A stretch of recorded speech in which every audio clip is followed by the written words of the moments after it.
what's up guys, this is Nightwing2303 from KicksOnCourt.com. Today we have a quick look at the upcoming Air Jordan 9 Retro in the Birmingham Barons colorway. I pre-ordered these over at SneakerCrew.com. If you wanted to grab them now, you can do so as well, or you can wait till their release date, which is on the 5th. Retail, I believe, is going to be $170, and I'm also going to go into some brief Jordan history. So with that being said, let's go ahead and get right into it. Alright guys, so just about the shoe real quick. This is the Birmingham Barons colorway. It's a minor league team over in Chicago that Jordan played on after his first retirement with the Chicago Bulls. So they take that kind of like White Sox looking colorway, which is this. Also Oakland Raiders if you're a Bay Area fan, or not fan, but a Bay Area native like myself. And then they put it on the shoe, which is pretty interesting. So some of the features on the shoe is basically an entire leather upper. Even the rand here is leather. And then you have a really thin, kind of cheap split grain, but it's soft, I'll give it that, so it feels good on the upper. I like this leather on the gray part. It's a little bit thicker than this stuff here. And then they also put in a little bit of like a weird kind of glittery look to it, which I think is pretty cool. And that's usually what the nubuck versions look like, with that little glitter like hit to the rand area. So the fact that they did that, I thought it was pretty neat. I also like the matte finish on the midsole. I think it looks really clean. And then the rest of the features are very, you know, Air Jordan 9-esque, where you have the Air Jordan on the tongue with the mesh inner booty and the speed lace system. On the back of the shoe you have the pull tab here, which also is laced with 3M. You have the Jordan emblem on top of the globe, which represents the globalization of basketball back in 1994. MJ made that game so big that it went all the way overseas and people just loved the sport. So this shoe really embodied that. You also have the 45 here, which again was for his jersey with the Barons, not with Chicago. And then on the outsole, again paying homage to the globalization of basketball, you have all of the different languages here, which I can't remember what they say, but it has something to do with basketball. You have the globe, you have 1994, some kanji. And then you also have the 23 with Jordan in the back, or actually Jordan's logo with the 23 in the backdrop.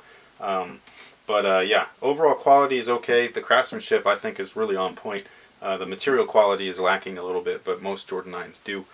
They always use like this really cheap thin leather up here, which, you know, it is what it is. Oh, something I also forgot is that the interior is pinstriped, which is like a White Sox thing and the Barons thing. So it also reminds me of Orlando Magic with the Penny series and stuff like that.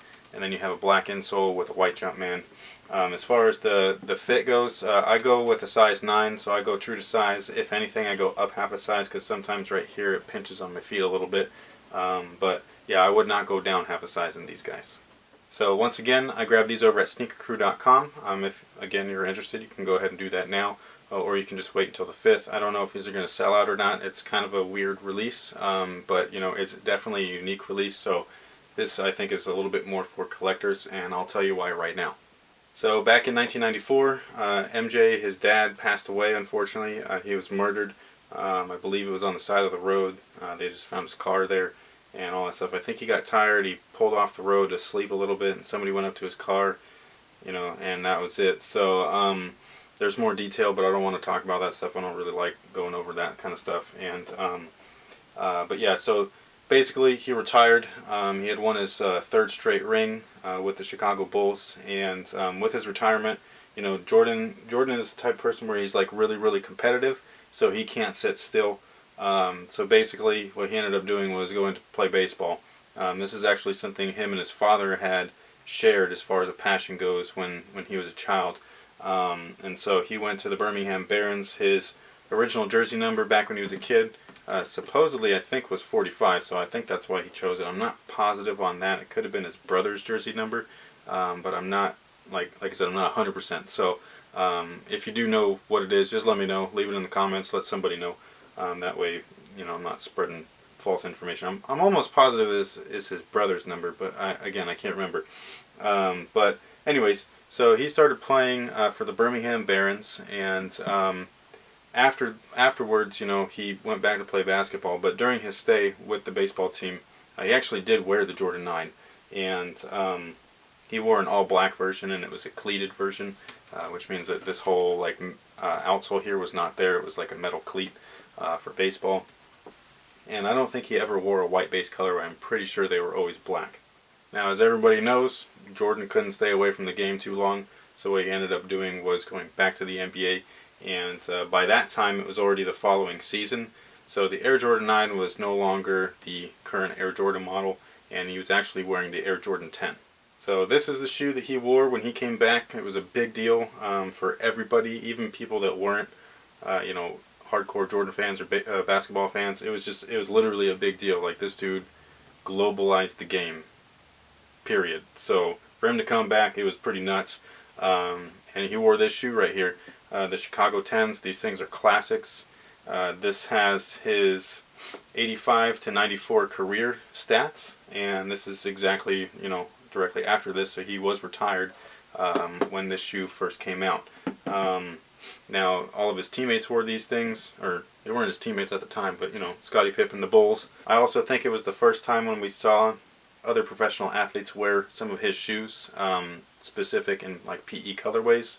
So you had players like Nick Anderson, I believe, over in Orlando. He was wearing a royal blue pair, and then you also had Mitch Richmond in Sacramento, and then there was others, of course, that wore them as well. So when Jordan came back, he wore this colorway, and his had the 45 stitch right here, which was awesome.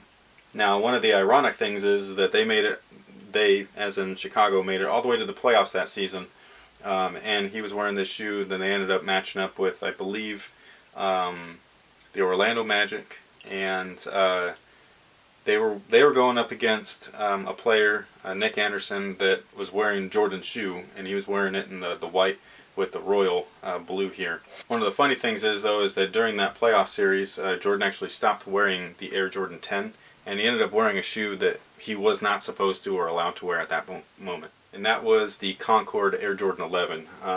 These guys, as everybody knows, Tinker was told to stop making Air Jordans because Jordan was retired back when these things were supposed to have gotten kind of kick-started in the design process, because it happened so far in advance compared to when they actually release.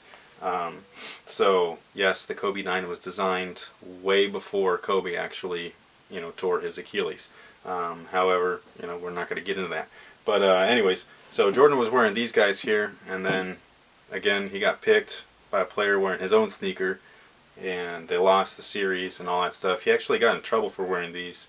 I don't remember if it was through the league or through Nike or both, but I know he wasn't supposed to wear these things at that time, and then I believe he got fined, so which makes me believe it was probably the league, because this actually did not match their uniform requirements, which was strange because it was just a white and black shoe. Like, how did this not match? You know what I mean? Like, I didn't see what the big deal was.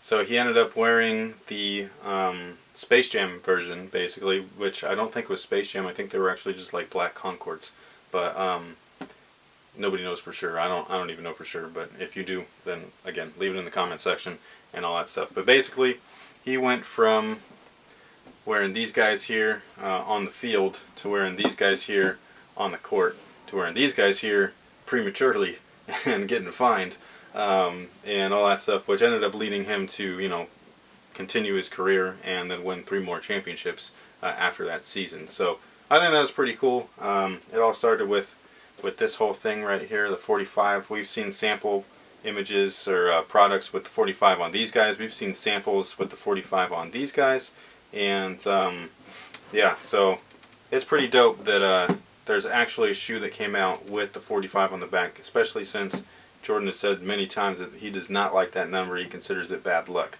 So I know that my history probably wasn't like completely 100% solid and accurate, but it's just based off of my memory. So you know, this is just what I remember as a kid. Again, this is like 1994, 95 season, and I mean, we're in like 2014 right now, so I was like super young when that happened. So I don't remember everything like play by play, you know what I mean? So but yeah, hopefully you guys enjoyed it.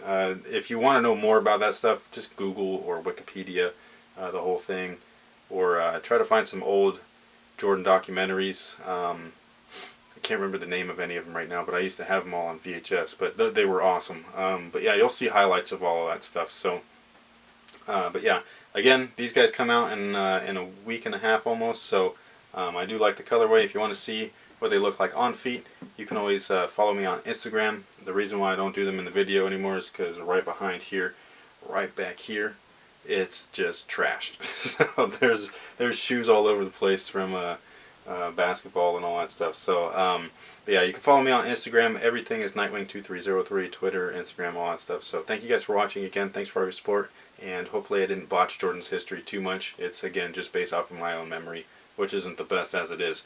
So thank you guys again, and until next time, have a good one.